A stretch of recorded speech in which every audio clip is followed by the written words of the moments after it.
Assalamualaikum warahmatullahi wabarakatuh. Halo teman-teman semuanya. Sebelumnya, perkenalkan nama saya Anis Fitria dengan NIM akhir 006 dari kelas 3A Pendidikan Guru Pendidikan Anak Usia Dini Universitas Trunojoyo Madura. Nah, pada kesempatan kali ini saya akan menjelaskan beberapa hal mengenai pendidikan anak berkebutuhan khusus. Tetapi kita akan fokus dengan satu topik, yaitu dengan autis atau autisme. Nah, di sini mungkin tidak banyak yang ingin saya sampaikan karena adanya keterbatasan waktu. Jadi saya persingkat saja akan menyampaikan beberapa hal pokok dari autisme ini. Nah, yang pertama yaitu ada definisi atau pengertian autisme, ada faktor risiko autisme, dan juga ada asesmen atau penilaian terhadap autisme, dan yang terakhir yaitu ada penanganan pada autisme. Yang pertama, di sini kita akan membahas mengenai definisi atau pengertian autisme sendiri. Nah, dari teman-teman di rumah nih, kira-kira apa sih menurut kalian autisme itu? Nah, kalau menurut saya, dari autisme merupakan salah satu gangguan perkembangan yang berat dan kompleks pada anak yang ditandai dengan gejala-gejala tampak sebelum anak mencapai usia 3 tahun. Perkembangan anak yang memiliki atau menderita autisme ini yaitu gangguan yang terjadi pada saat berinteraksi, berkomunikasi, dan juga pada saat anak berimajinasi. Anak yang memiliki gangguan autisme ini juga akan kesulitan untuk berinteraksi sosial dan tidak mampu untuk mengungkapkan apa yang ada dalam pikirannya dengan bahasa yang verbal. Kemudian setelah itu juga ada faktor resiko pada autisme ini.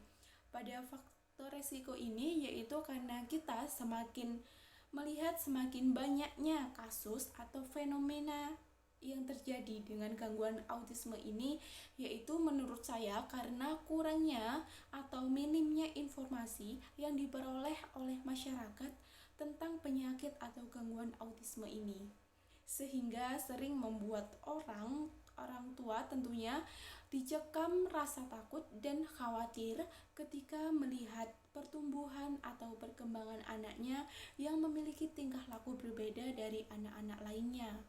Karena itu, kita sebagai orang tua atau pendidik harus memperhatikan setiap perkembangan dan pertumbuhan anak agar tidak terjadi salah diagnosa atau kesalahan diagnosa mengenai gejala-gejala penyebab ataupun ciri-ciri dari gangguan autisme ini. Kemudian ada pun beberapa hal yang mempengaruhi atau yang menjadi faktor risiko dari autisme ini, yaitu diantaranya gangguan susunan saraf pusat, gangguan pada metabolisme atau yang sering disebut dengan gangguan pada pencernaan, atau juga peradangan dinding usus, dan faktor genetik dan juga keracunan logam berat.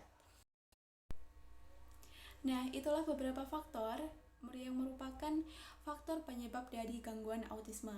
Selanjutnya, ada pun asesmen atau penilaian terhadap autisme ini. Menurut saya, dari gangguan autisme pada anak dapat kita ketahui dengan beberapa tanda, yaitu dengan melihat gangguan interaksi sosial pada anak, gangguan komunikasi pada anak, dan juga gangguan perilaku pada anak. Nah, dari beberapa tanda atau dari beberapa gangguan hal tersebut dapat lebih dahulu untuk ditangani, yaitu pada gangguan interaksi sosial. Hal ini terjadi yaitu karena jika gangguan interaksi sosial ini dapat ditangani dengan baik dan anak sudah menunjukkan perilaku yang membaik, maka gangguan yang lainnya akan membaik juga, termasuk pada gangguan perilaku dan gangguan komunikasi. Nah, setelah itu ada pun juga langkah-langkah pada penanganan autisme ini. Sebelumnya, mungkin dari banyak yang bertanya-tanya, apakah gangguan autisme ini dapat disembuhkan atau diobati? Nah, perlu saya jelaskan kembali di sini, yaitu untuk penanganan atau penyembuhan dari autisme sendiri perlu diingat bahwasanya Anak yang memiliki gangguan autis merupakan gangguan neurobiologis atau merupakan gangguan yang menetap, yang mana gangguan tersebut tidak dapat diobati atau dapat disembuhkan, tetapi gejala-gejalanya dapat dikurangi atau dihilangkan. Nah, untuk penanganan gangguan autisme ini, yaitu ada beberapa jenis terapi yang dapat dilakukan oleh orang tua dan anak. Yang pertama di sini yaitu ada terapi perilaku. Nah, terapi perilaku ini dilakukan dengan sistem satu guru satu murid. Jadi, dapat dilakukan oleh orang tua dan anak. Dan boleh juga dilakukan oleh guru dan murid. Setelah itu, terapi ini juga cukup mudah dilakukan oleh orang tua karena dapat dilakukan dengan cukup memberikan perintah yang sederhana dan jelas yang sifatnya membimbing. Kemudian dengan adanya respon yang baik dan benar dari anak yang dengan atau tanpa bimbingan dari orang tua akan diberikan reward sederhana. Setelah itu, salah satu tujuan dari terapi perilaku ini yaitu sebagai cara untuk mengetahui reaksi stimulus pada anak dan menjadi faktor yang mempengaruhi perilaku anak ke depannya. Nah, yang kedua yaitu adapun terapi bermain, yang mana terapi ini dengan tujuan yaitu untuk mengembangkan kekuatan otot, mengembangkan motorik anak, meningkatkan ketahanan tubuh organ dalam, mencegah dan memperbaiki sikap anak yang kurang baik, untuk melepaskan energi yang berlebih pada anak yang dapat merugikan anak, dan untuk melatih anak dalam berinteraksi sosial.